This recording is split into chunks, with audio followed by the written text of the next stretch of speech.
Como suelo decir, hay contaminación visible y contaminación invisible, pero contaminación al fin, entre los que yo denomino invisibles o venenos invisibles, está el Wi-Fi y otras radiaciones. Como te decía recién, yo denomino venenos invisibles algunos porque no los vemos. Entre ellos está el Wi-Fi. Me gustaría que para iniciar esta charla, si te parece bien, Joan, me describas un poquito así como para mi abuela que no sabe mucho lo que es el Wi-Fi, qué es el Wi-Fi, cómo funciona, y luego me empieces a contar un poquito sobre los perjuicios que recibimos. Exactamente, pues mira Carlos, es muy fácil. El Wi-Fi simplemente es un sistema de transmisión de lo que nosotros denominamos el Internet, ¿de acuerdo? A partir de aquí el Internet, o lo que llamamos el Internet, o que es la red donde nos conectamos con Yahoo, Amazon, Google, todas esas empresas gigantescas en la cual buscamos información, Wikipedia, etcétera, etcétera, pues nos viene de diferentes maneras. La que siempre la hemos tenido y que muchos ya hoy ya no conocen, que han nacido con el Wi-Fi, porque ya lleva unos años instalados, es por cable. Siempre hemos venido, como la mayoría de medios de comunicación al principio, pues nos han llegado por medio cable, y este sería el medio natural de Internet, el cable, porque es un cable que viene blindado, ¿de acuerdo? Viene blindado, pero a partir del año 2000 hacia adelante se descubre el Wi-Fi, que es simplemente una transmisión por medio de microondas. O sea que ya no necesitamos ese cable, porque digamos que el cable molesta, tropezamos, tenemos que estar atando, perdemos tiempo, etcétera, etcétera. Pero claro, esto tiene unos costes. Y estos costes son que, para que lo entendamos, esta abuela que me has puesto muy ejemplo, es como si yo ahora hiciera esto, y luego hiciera esto aquí, me pongo muy cerca de ti y tú notarías un calor, que sería la transmisión que antes iba por cable y ahora lo transmitimos vía térmica, por microondas. Y este es el Wi-Fi, el que nosotros nos conectamos y podemos recibir ese tipo de información. Pero eso conlleva un problema, que es una radiación.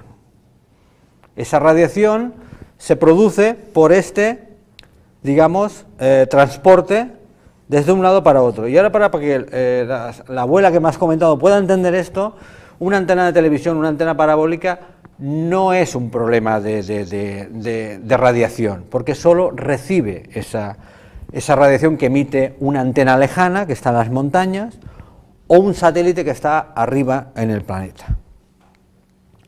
En el momento que un Wi-Fi, por ejemplo, en lo que nosotros llamamos el teléfono, el smartphone o lo que es esto emite y recibe. Pero esto está cerca de nosotros. Y al estar cerca de nosotros nos va a producir unos daños.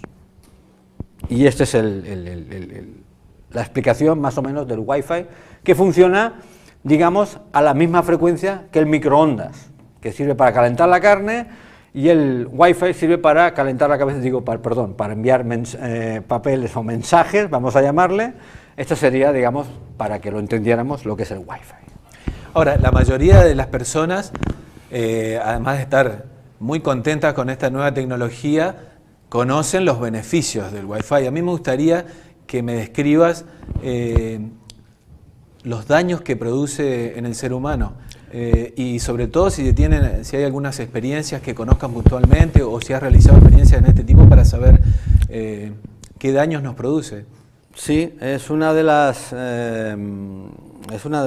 enfermedades terribles que la verdad que he tenido la desgracia de conocer, porque digo desgracia porque para mí es muy impactante, que es la electrosensibilidad.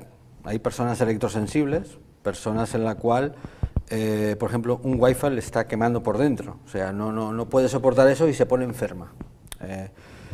Se sospecha que hay miles y miles de personas que son electrosensibles, pero que no tienen un diagnóstico correcto, porque tampoco los médicos tienen herramientas para poder diagnosticar esto, porque prácticamente es una cosa nueva, aunque ya lleva años funcionando.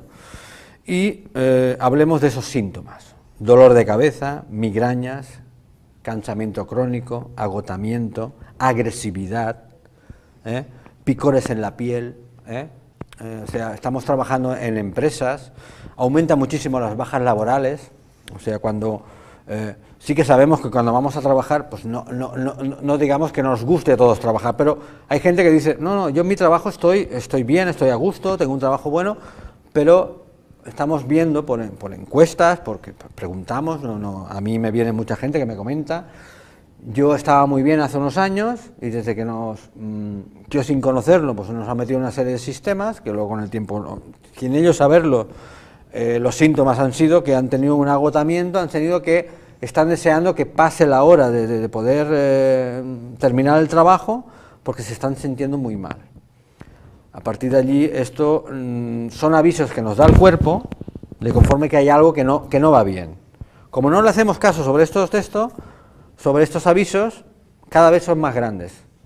Y llega un momento que cuando no hacemos caso omiso a esto, el cuerpo se bloquea y cualquier cosa ya, digamos que esa persona queda completamente anulada. Hay personas que están quemadas prácticamente por dentro, que por poco que hay que a nosotros no nos afectaría, como a ti, como a mí que estemos aquí, ahora tengamos un wifi aquí, pues dependerá de la exposición que tengamos, de cercanía, como siempre he dicho, hay personas que ya no pueden estar ni a 2 metros de ello. Esos serían los efectos a grosso modo. He visto en algunas entrevistas en internet tuyas que contabas puntualmente una experiencia con un router y con unos berros, no recuerdo bien en qué país de Europa, y cómo se notaba la diferencia.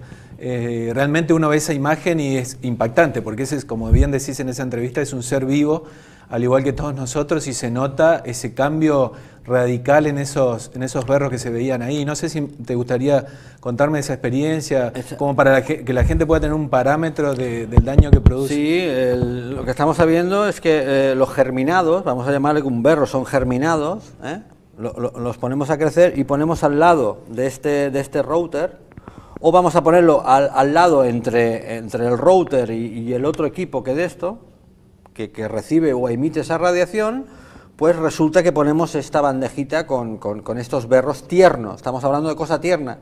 Y ahí quiero entrar en bebés. Estamos hablando en niños muy pequeñitos que tienen todavía esta parte, digamos, que se está a punto de cerrar, que pasará un año, que todavía esto está tierno, y aquí estas radiofrecuencias, estamos hablando de esta línea. Estos berros se marchitaron en ese experimento por este wifi. Y aquí a mí me asusta la exposición brutal que se está dando a niños pequeñitos. Se está poniendo un iPhone en la oreja para poder saludar a la abuelita, conforme todavía el niño no sabe ni hablar, y se está poniendo ese teléfono o ese wifi aquí en la oreja, o se le está dando una tablet a este niño tan pequeñito para que pueda interactuar conectado a ese wifi.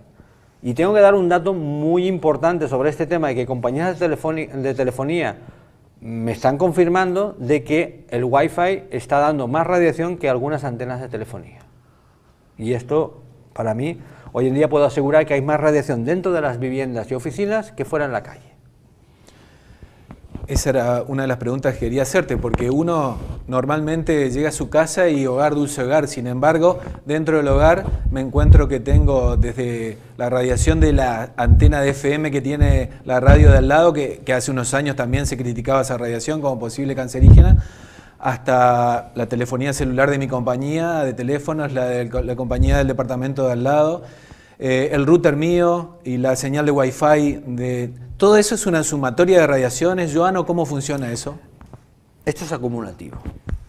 Nosotros nos vamos cargando y nuestro cuerpo tiene una manera de poder, vamos a llamarle, digamos, asumir o desintoxicar esa radiación.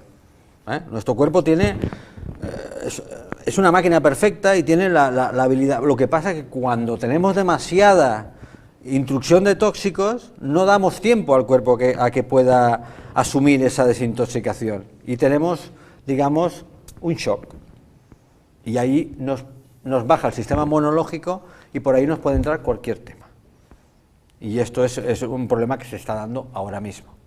Ese sería el problema que nos estamos encontrando. Ahora, teniendo en cuenta lo que me decías recién de lo que te comentaban algunas compañías de teléfono sobre que el Wi-Fi tiene una radiación superior a la telefonía móvil, uno ve Wi-Fi cada vez en más lugares, inclusive en hospitales, en salas de quirófano, en madres embarazadas que tienen el teléfono arriba de la panza por mucho tiempo y en muchos lugares más y cada vez más potencia, digamos. Es como que se va esa radiación, hay lugares donde tampoco se la toma como preventiva. Por ejemplo, los niños, las embarazadas o una sala de quirófano. O sea que no hay ningún tipo de recaudo, por lo menos en los lugares donde yo conozco en Argentina, sobre ese tema. No, y eso es una premisa que se sigue en muchos países del mundo. Yo me guío siempre por el tema de la prevención. Si nosotros tenemos estudios, porque todo esto son estudios, o sea, no me invento una cosa, yo simplemente con mi experiencia de equipos de medición sofisticados, que medimos esa radiación desde una normativa que nosotros miramos que empiezan a haber efectos, no la normativa actual, que está muy alta y están hechas a medida, vamos a llamarles así, nos estamos encontrando de que estos efectos están ahí y nos depara a que tengamos que tener premisas de prevención. Ahora mismo lo que tenemos es que el Wi-Fi es una medida de transporte. Yo les digo muchas veces a la compañía, muy bien, el Wi-Fi sí que es un problema, digamos, vamos a llamarle de demasiada radiación en referente a las antenas, que sí que es un problema si las tenemos muy cerca. Pero el Wi-Fi yo lo puedo apagar, pero las antenas no las puedo apagar. Esa es la gran diferencia entre una cosa y la otra. Pero el Wi-Fi, como he dicho al principio, cuando me preguntabas esto, el Wi-Fi es un sistema de navegación de Internet, no es el único. Pensad y piensa que el Wi-Fi es un 31% más lento que el cable, porque supongo que aquí también, como en Europa, están poniendo fibra óptica. La fibra óptica es totalmente inocua, pero curiosamente, claro, para llevar esa señal de Internet por fibra óptica, eso lleva cantidad de megas, cantidad de información, y eso para las empresas y para los particulares es muy interesante, pero resulta que cuando llega la fibra en el router, no lo pasan a Wi-Fi, porque hay unos intereses de venta de contenidos y de datos. Y ahí sí que nos va a perjudicar, cuando mucha gente ya, que yo nací en la época cuando empezó el cable, el cable Ethernet, hay mucha gente que hoy en día que no sabe que simplemente Internet solo pasa por Wi-Fi. No, el medio natural del Wi-Fi, o sea, del Wi-Fi, de Internet, es el cable. Y ahí no hay pérdidas, y no hay ningún problema. Yo me estoy encontrando de que yo he conectado teléfonos móviles, smartphones, vía cable ADSL, por un cable RJ45. Pero ahora me estoy encontrando que las compañías están capando los terminales para que los usuarios no puedan entrar a conectarse por el medio natural que sería el cable Ethernet. El WhatsApp mismo, que es muy extendido y es amo Facebook, tiene la opción WhatsApp Web. Yo digo, voy a conectar el cable ADSL porque yo tengo cable, yo desde el 2003 que no tengo Wi-Fi en mi casa, y me alegro muchísimo. Voy a conectar el WhatsApp y me dice que no puede conectarme por cable porque tiene que ser por vía Wi-Fi. O sea que hay una mala praxis de las empresas sobre este tema. Están inoculando ese sistema porque no hay mantenimiento, no viene el típico operario a reparar todo este tema, y esto, lo más grave de todo esto, que nos está produciendo unos daños, que ya saldrá con el tiempo, pero de momento están ahí. Y esto es un problema que hay que empezar a tomarlo en serio. Y es precaución, no es ir en contra de la tecnología ni en contra de las compañías. Pues las compañías fabrican, y si les dices, fábricame esto, ellos te lo fabricarán y te lo venderán. Pero yo creo que es hora de empezar a ver, todo es bonito, todo es, venga, megas, conéctate aquí, conéctate allá, lo que tampoco entenderé que podamos ver contenidos en una pantalla tan pequeñita que encima nos estamos quedando ciegos, que esto ya hablaríamos en otros programas. Pero a partir de ahí tenemos... digamos, como que nos están llevando para los sitios que no tenemos que llevar. Me da la sensación de que esa invisibilidad que tienen estas radiaciones hace que la gente suponga que no pasa nada o o que tenga que ponerse a leer o a buscar mucho y encontrar a gente como vos y otros que se dedican al tema exclusivamente. Pero si yo te estoy escuchando ahora vos contándome eso, me imagino que estoy aquí rodeado de una telaraña de electromagnetismo que por lo visto no es muy favorable para mi cuerpo. Y lo mismo en un hogar, quizás en el hogar aún más todavía. Bueno, pero como bien has dicho antes, a ti te gusta llegar a casa y poder desconectar. Pero resulta que llegamos a casa y todavía tenemos más. Una cosa es lo que hagamos en la vida, en nuestra vida normal, de ir a trabajar a la oficina o al sitio, y nuestro cuerpo tiene mecanismos, porque estamos vivos, pero otra cosa es que nos vayamos a dormir. ¿Y qué pasa cuando vayamos a dormir? La glándula pineal está segregando melatonina para poder ayudar al cuerpo a regenerarse para que el día siguiente esté al 100%. Y resulta que no podemos descansar. Porque cuando estamos en stand-by, no tiene que haber ningún tipo de alteración. Y ahora mismo tenemos un cortocircuito. Antiguamente llegábamos a casa, la típica estampa era que el perro te llevaba las zapatillas y el periódico, te sacaba los zapatos y decías, uff, ahora te quedas en el sofá allí y resulta que estás más cansado, que te vas a dormir, que pareces un robot, ¿eh? Y esto me lo están diciendo personas que es así, o sea, no me estoy inventando nada nuevo, porque yo me estoy nutriendo de la experiencia de muchas personas. Dice, yo en mi casa no puedo dormir. A las 3:30 de la mañana o a las 2:30 uno se levanta, se despierta y se va a ver la televisión porque no puede descansar. Hay algo que le está impidiendo y el cuerpo se está reaccionando sobre esto. Es incolora, no la podemos oler, no la podemos ver, pero sí que tenemos esos síntomas. Lo que pasa es que no atamos esos síntomas. Vamos al médico, dice, mire, doctor, no puedo dormir. ¿Y qué hace el doctor? El doctor no conoce esos síntomas, te da una pastilla para que puedas dormir. El tema de las pastillas ha aumentado un consumo de, vamos, más del 600% en 2 últimos años. O sea que tenemos un problema que quizá las autoridades sanitarias, porque eso tiene un coste sanitario muy importante, y eso se llama prevención. Si no prevenimos este tema, de aquí a unos años podemos tener un shock general, porque esto afecta tanto al que vende esos contenidos, por esa tecnología, como al que consume. O sea, nos afecta a todos.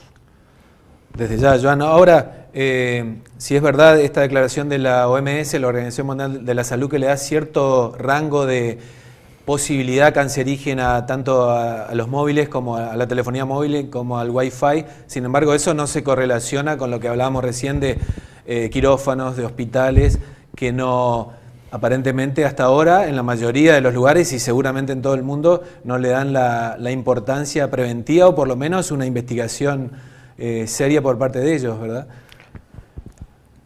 Yo puedo decir que, por ejemplo, en España mismo, aunque estemos en Europa, y en el hospital que tengo en mi ciudad, tengo antenas de telefonía móvil, tengo Wi-Fi dentro, al lado del quirófano, y hay un letrerito que prohibido utilizar el teléfono móvil o el smartphone en lugares, digamos, sensibles, porque la maquinaria no se puede alterar. O sea, la maquinaria tenemos miedo de que se altere, y las personas, yo lo que vi últimamente es una habitación de un hospital, una persona enferma, operada de un cáncer, con 7 personas familiares suyos, todos enviando WhatsApps desde allí.